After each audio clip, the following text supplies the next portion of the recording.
Welcome to Xencelabs Creative Life series, where we're weaving together the common threads of life as a creative professional by connecting the dots between our stories, health, processes, and growth. We wanted to learn more about mental health and how it plays a role in the life of an art and design student from the perspective of an educator and a longtime professional artist. Today, I'm very excited to welcome James Paick, co-founder of Brainstorm School. Brainstorm School is an online private learning center that focuses on workshops, mentorships related to concept art, design, and illustration. We absolutely love everything that you do and are so excited to welcome you back to our channel. Great. Thank you so much for having me. It's super awesome to be here and really excited to be a part of this discussion today. Thanks, James. Would you like to give a little introduction of who you are and what you do?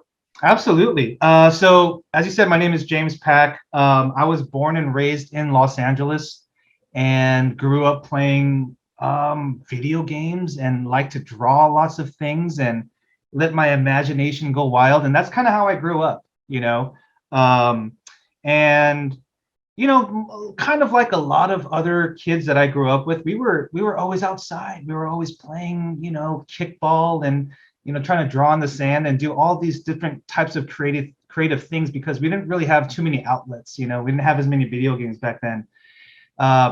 We had arcades, but we didn't really have a lot at home. You know, so still it was about going outside and just being really adventurous and kind of that sort of thing. And then eventually my journey became a little bit more serious. Once I was in high school, I got more serious with drawing. You know, it was something that I really felt was like, I never felt that I was really strong at anything, you know, where that passion really just seeped out of all of every part of your body. And art was one of those things where I thought that was it, you know, and I felt so good and I felt like I was connected to my art and what I was drawing at that time.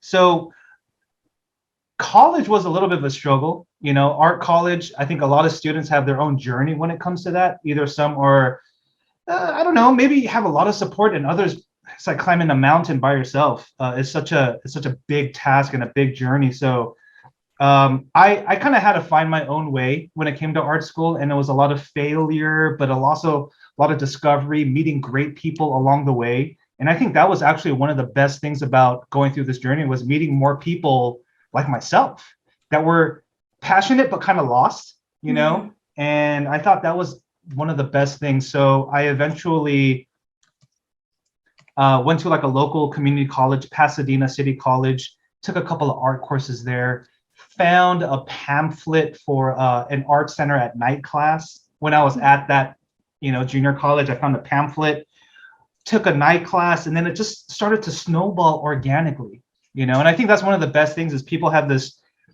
idea that you have to achieve it in one step. But it's really about this journey that's enjoyable. It's not supposed to be perfect, and yeah, that's my background. But what I do now is I do concept art for video games and film, and I'm also heavily involved within concept art education. So hopefully there's a way for me to, I don't know, give back any experience that could help anybody out if it can.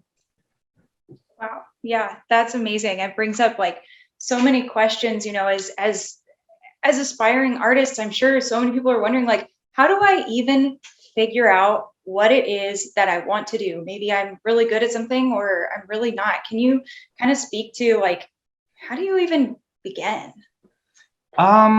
Yeah, you know, one of the things is interesting out there is, and I was thinking about this for a while, is you know, when I grew up, I was playing a little bit of baseball, like, you know, with the Little League. And the interesting thing is when you play baseball as a 7-year-old and when you play baseball as a professional, it's actually the same exact game, you know?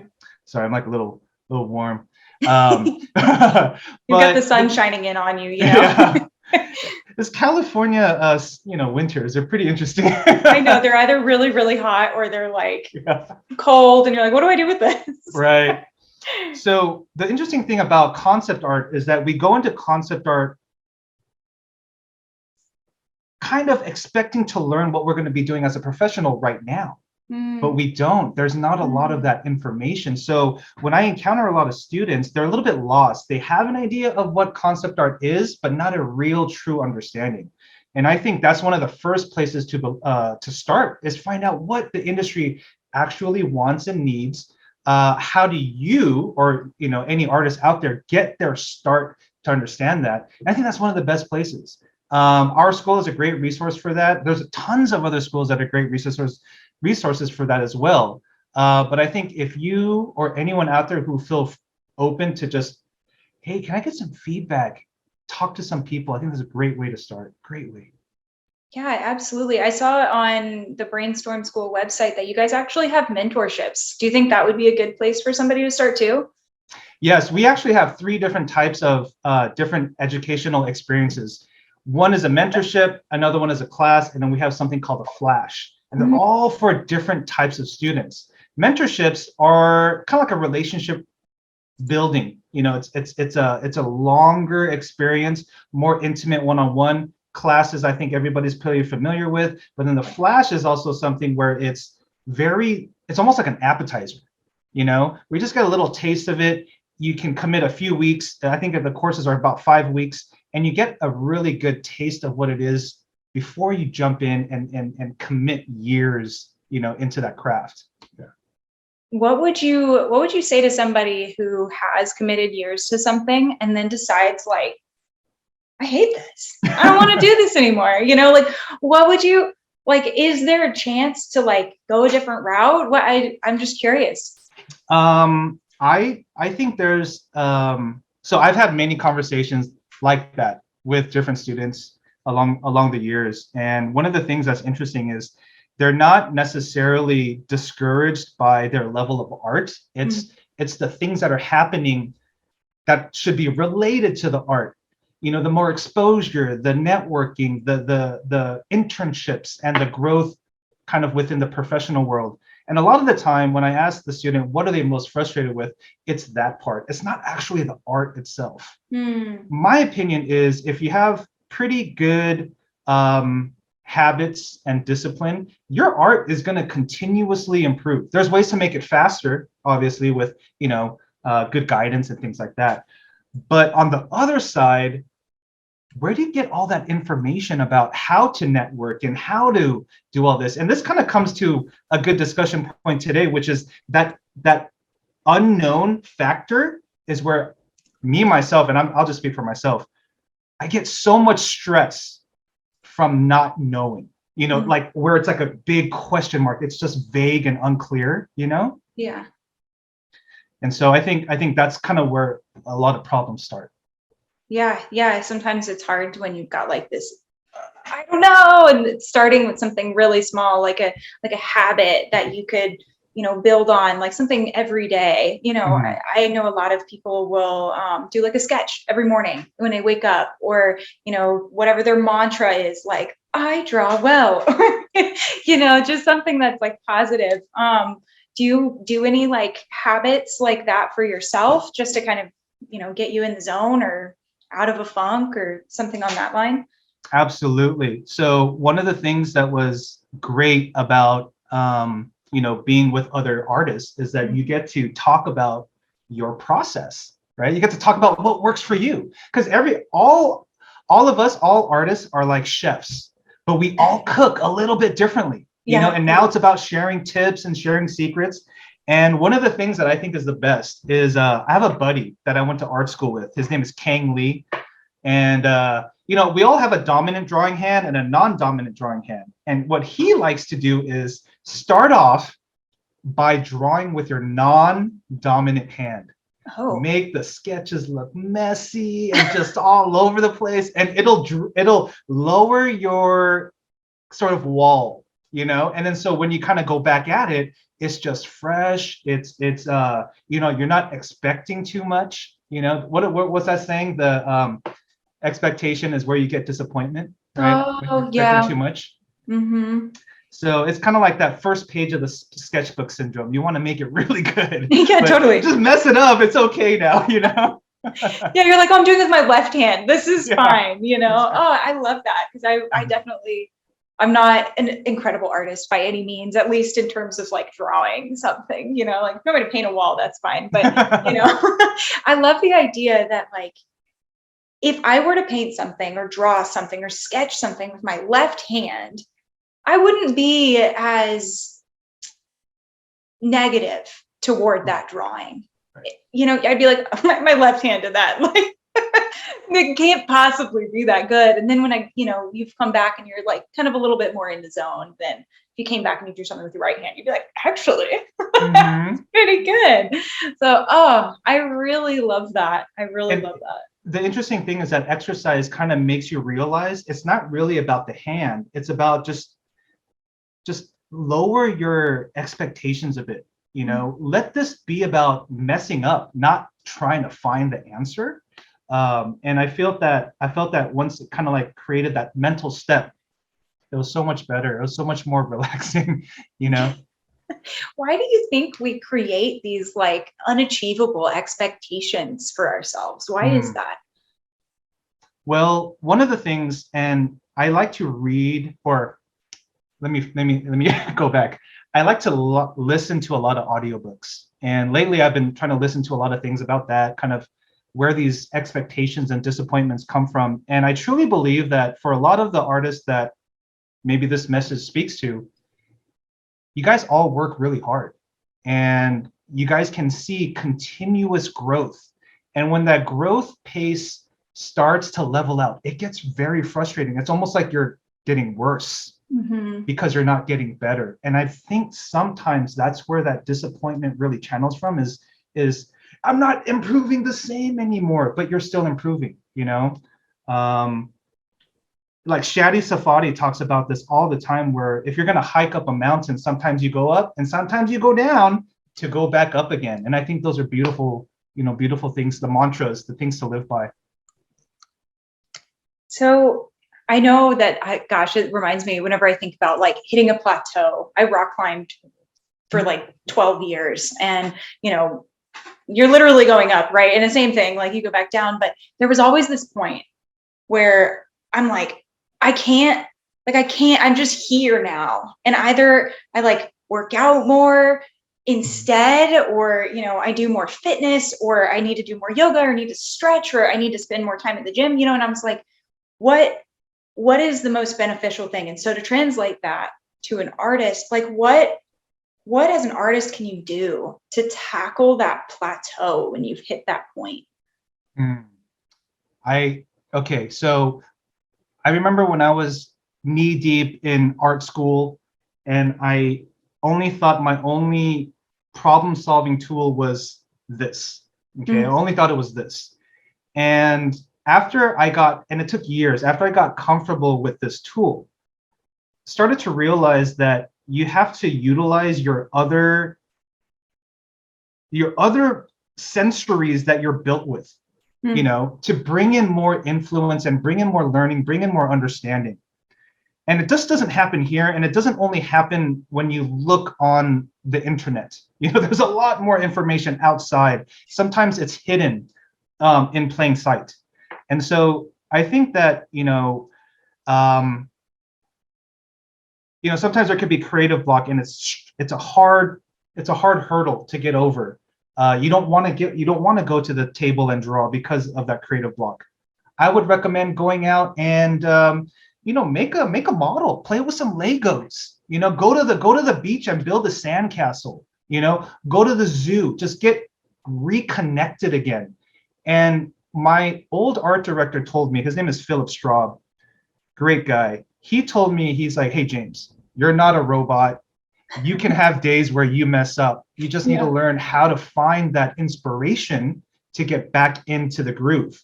So when I was at work, he said, James, go to Starbucks, get a coffee, walk around until you want to come back, Mm-hmm. and then you'll be ready. And I was like, really? You're like the best art director ever. Because most of the time I thought, oh no, just sit there and pound it through and Right. force it out as much as you can. And that wasn't really the case.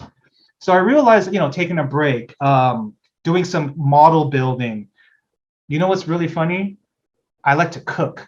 And Hmm. that gets me out of my mental block, and it lets me relax or something. It's really, I would encourage everyone to kind of find that secondary outlet.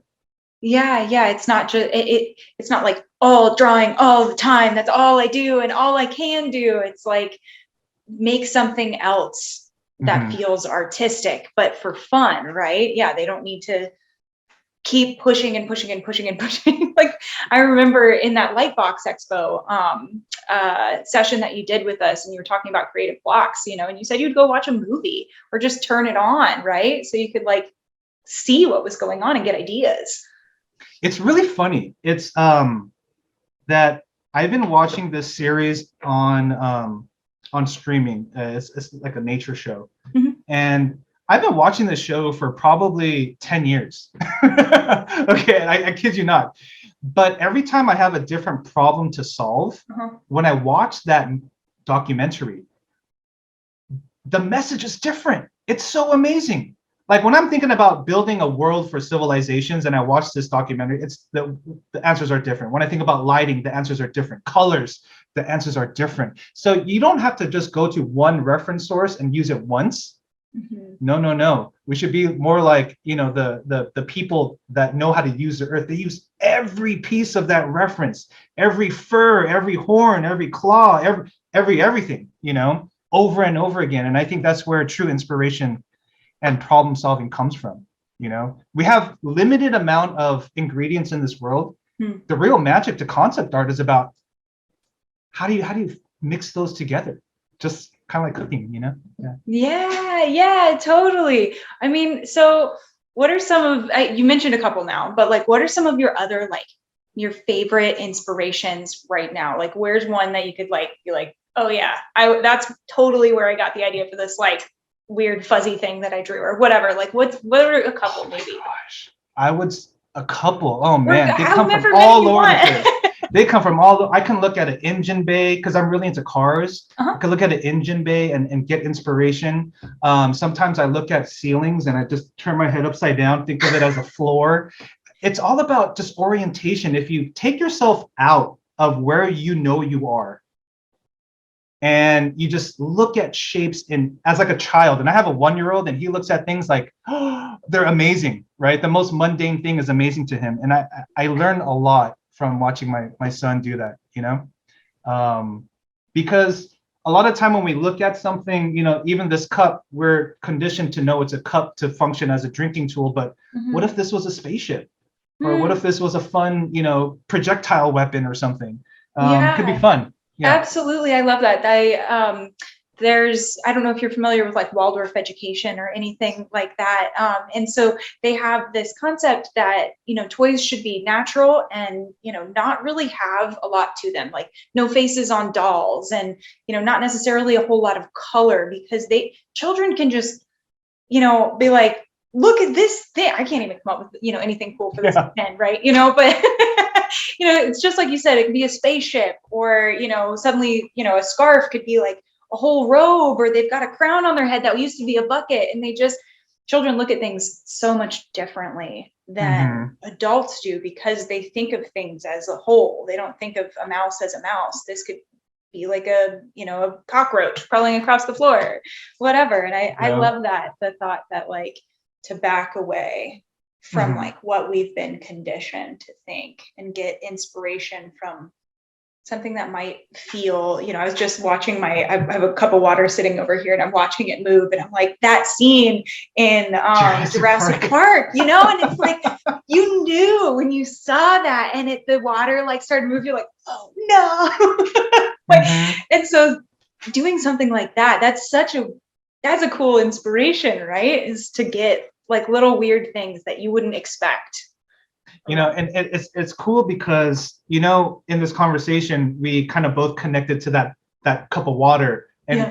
and there's like more smiles, more brighter talking, and Yeah. I think that's the true job of a concept artist. It's we're trying to connect those old memories that were kind Mm. of sleeping for a while and bring out excitement I think that's what our job really is because think about it, we have these very generic, a lot of the time, like storylines. Oh, this explorer went to this planet and found something cool. But how do we make it different from every other movie or game like that? We have to channel even certain things in my past, growing up in Los Angeles and going to Korea in the summer times and playing in the countryside there. And I bring that back to my concept art. You yourself have different experiences. Everybody does. The funny thing is though that I see a lot of the art community trying to do the same thing when we all should be doing our individual things to make those experiences new and memorable. Totally, because each person has something unique, and they might not think like, oh, nobody cares about my whatever Build-A-Bear collection that I have over here, whatever it is, I don't know. But it's like I really love collectible lamps or whatever, and like there might be something waiting in there. And I think across the board, after watching so many of these Lightbox live sessions that a bunch of different artists got to do, including yourself, the thing that people said most often that I've been listening to is that your personal inspiration, whatever it is that makes you unique, if it's that Build-A-Bear collection or your weird antique lamps, that could just really spark something that is completely different and new than anything anybody else has ever seen before. Maybe nobody's thought of to make a Build-A-Bear lamp before, I don't know. That's kind of a silly example, but no, I think you're absolutely right because one of the things that you're kind of touching base on is the idea that we want to say something, right? We have something to offer and say, but before we say anything, and just kind of going back to my 1-year-old, he has a lot to say. Right. He doesn't know how to talk though. Right. It's all mumbles and sounds, but he has a lot to say. And so remember how long it took for us to develop the speech, the brain kind of functions to put that all together. It took us years. And it's going to take us years as artists to learn how to develop the language of visual communication, because we're learning alphabets when we draw. It's called shape language, form language. And we learn all those. We learn how to write and put together words visually. And a lot of people say, and I kind of agree with this, you want to learn those basic art skills first, then try to say something later. Because if you try to say it together, just like that first grader trying to write a cool story, it doesn't really make sense, Right. Yeah. Right. Yeah. Because you don't have all of the pieces just yet. And I think that's the important thing, when it comes to like feeling that self-doubt and feeling like I don't have this. I don't have all of the pieces yet. And I have something I want to say, because even I'm sure your 1-year-old gets frustrated when you don't understand what he's saying, and I know I feel that way too. And I'm like, I have a lot to say right now, and I just can't get it on paper. So, what can you speak to self-doubt and like what that feels like as an artist? I'm sure you felt that way sometime. Oh yeah. Okay, so this is I think a pretty deep question. The self-doubt for an artist, I think everybody experiences one time or another. These are my thoughts on that. I think the self-doubt is kind of stemming from earlier in our conversation. It's just about a big question mark. It's a big unknown. Sometimes we take classes, I've done it too, where it's the class where I want to be in, but I'm not ready for. And when that happens, usually I leave more frustrated. I leave more disappointed because it created a bigger gap. What I should have done was actually have taken more of the basics in repetition. Instead of going to like take class 1, then 2, then 3, like in order. Right. Probably do 1, 2 or 3 times. Then take 2 or 3 times. And I think that kind of has to do with a little bit of trying to learn too fast, too quickly. But then there's always something said about, hey, go slow and really try to, master it, one and done type of idea. So with disappointment, I think that a lot of the time that big question mark comes from some of the right classes. Okay. Number two is there's so many teachers out there now. Yeah. There's tutorials, there's YouTube people, there's, in class, online, there's everywhere. Your friends, peers, art directors, coworkers. Narrow down who you learn from, because this concept art world is about getting the job done. It's not how you do the job. So learn from people that, if there's 100 different ways to do concept art, find the 5 that are kind of in your realm. You don't all have to do 3D, but there are 3D people that do concept art. You don't all have to draw, but there are people that draw on concept art. Find what you like. It's like a restaurant. Find what you like to eat.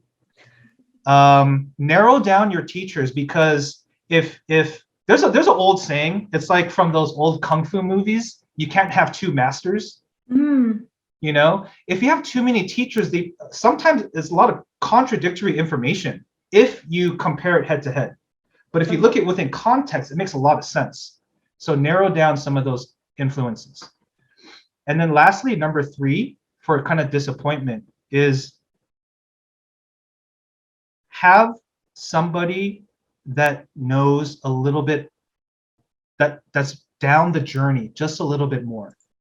Okay, that's all it is. The weird thing about concept art is, and I'm victim to this too, is I used to put people that were kind of more my seniors, that were in the journey before me, on like a kind of like this pedestal. Like, wow, how did you guys do this? How did you achieve to reach this goal, or work on these films or whatnot? And I realized later on, just by talking to them, they say it's only because I started before you did. And I did not stop. That's the thing. For anyone who's struggling out there, just know this: the one way to make sure it does all stop is if you stop. That's the one guarantee. But if you keep going and you find at least the right education, to separate what you need and don't need, having the right group around you, I think those are great ways to sort of at least get prepared, because most of those question marks will be answered, I think, at that point. Yeah, that's important. I'm wondering, in these times, I mean, it used to feel a lot different, where you could go out and meet people a little bit. Maybe I don't even want to say easier, because I think you can meet people online easily too. But what are some resources for people who are trying to meet other artists? Oh, wow. So, well, I could start with at Brainstorm. We have, so all of our classes and students are connected on Discord. So we have class drawing sessions, student group sessions, and things of that nature. And those are great ways to kind of get connected. I think with, Facebook groups, Instagram groups, there's also kind of these weekend meetup drawing groups that are out there as well. But what I will say is, a lot of you might already be connected with people that you don't know that are just like you. Look at the people that are registered in your classes right next to you. I will probably say that most of them are within a similar journey point as you might be. There might be similar questions, and so yeah, when it comes to that, I think it's actually pretty simple. Just takes a little bit of action to just reach out. Yeah. So I would definitely start there.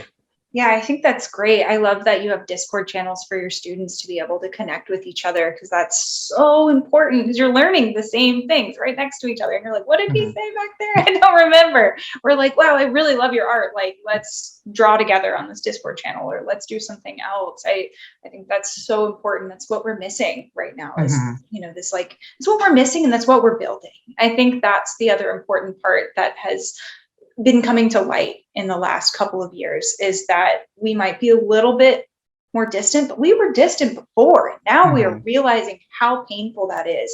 And we're trying to bridge those gaps so that we can talk about important things like our mental health and our stories, and how representation is important. Like, in the workplace, out of the workplace, like in your personal life, and how that plays a role. Absolutely. It's so important. You know, on that note, it's you know, I want to invite anybody who's watching this to think back, you know, think back to before we all got really serious with art. What were we doing?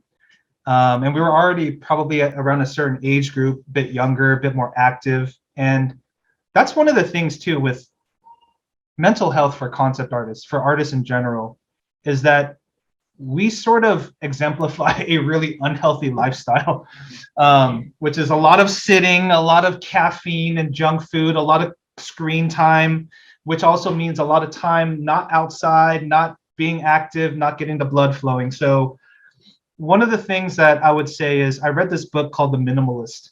I highly recommend this book for everybody and anybody to read. It's just a great book to think about how to simplify your life. For anyone who's really serious about career, this is super important because time is our biggest commodity, yet it's the thing that everybody wants more of. How do we do more when everybody has the same amount of time? I think that's probably the age-old question of, like, you know, human. We'll always think about that, right? Right. But really what it comes down to is, and man, I'll be honest, when it came down to certain deadlines or, you know, making a portfolio, it's staying up all night and, you know, eating pizza and Mountain Dew and, you know, just not really feeling great. And sometimes when our body's telling us we're not feeling great, we need to listen. We really need to listen. And don't say to yourself, no, I gotta be hardcore art and, you know, like I gotta shove this these signals away. It's not about that. I would say really try to listen to your body and learn how to balance and take breaks early, not later when you're 10 years in your career. It's going to be almost impossible to break those habits. So I would say start now. Start balancing a way to set alarms on your phone, whatever, every hour. Stand up, you know, do some stretching. I have a bunch of like bands and yoga mat right behind me, and I try to do a bunch of stuff every hour actually. You know, stretch the arms and all that kind of stuff is great. We work at home a lot. Most of you guys might all be home all the time. Please find a way to get out. We were not built, designed, or meant to be confined all day. Please go outside, get some vitamin D, you know, say your 5,000 words a day. And, you know, I think it'll create a much better balance to do this long term. You know, we want to do this long term. We want to have a career, be financially stable, have a healthy and fulfilling life while doing this. Yeah, those are words of absolute golden wisdom, because I think that's something that has been, you know, I think it's pertinent in all work lives, right? But it definitely in an American work lifestyle is that it's just, this is all you do is right here, you at the screen, you're just plugging away. And to be able to take that break and say, this is my me time. And that could be a break for coffee, to go like walk away and like breathe and enjoy that like little ritual that you have. Or, you know, if it's walking outside and like listening to the birds. it's true. Yeah. Right. Like it's so important. Or like, you know, and something that the two folks, Omar and Bless from Crashbell, were talking about in their session was, you know, just like there's so many different modalities. If you are struggling and you need help, or you need to like, some people don't like meditation. Some people don't want to listen to music. Some people don't want to paint. Some people might love yoga, or they might really love acupuncture, or might need a massage, or like there's just so many different ways to find help and to feel better and to have that break that works for you. And so you have to find whatever it is that like is your little niche thing, just like the Build-A-Bear lamps or whatever it is that you're into. Right. Yeah, that's so true. So I guess to kind of close out here, so we're coming a little bit close to our end. Do you want to tell me anything else about Brainstorm School and, you know, anything that you're excited about over there?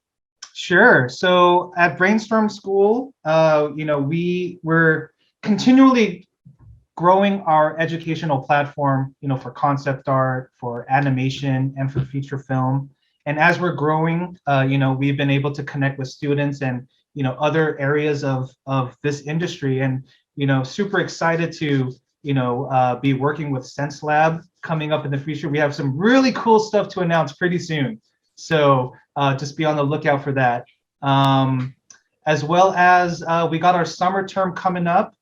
Just go ahead and visit our website. There's tons of information there. We got a lot of content on Instagram and on our YouTube channel as well. So you can join our newsletter, drop all that good info.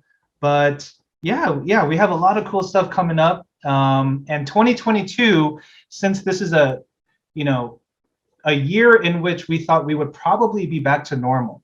We a lot of us probably didn't think it was going to go this far, but we are here, and Brainstorm wants to continue to become a provider for everybody out there. So if you guys have any needs, suggestions, wants, things that we might be missing, feel free to give us a holler at us, and we'll definitely try to accommodate for everybody.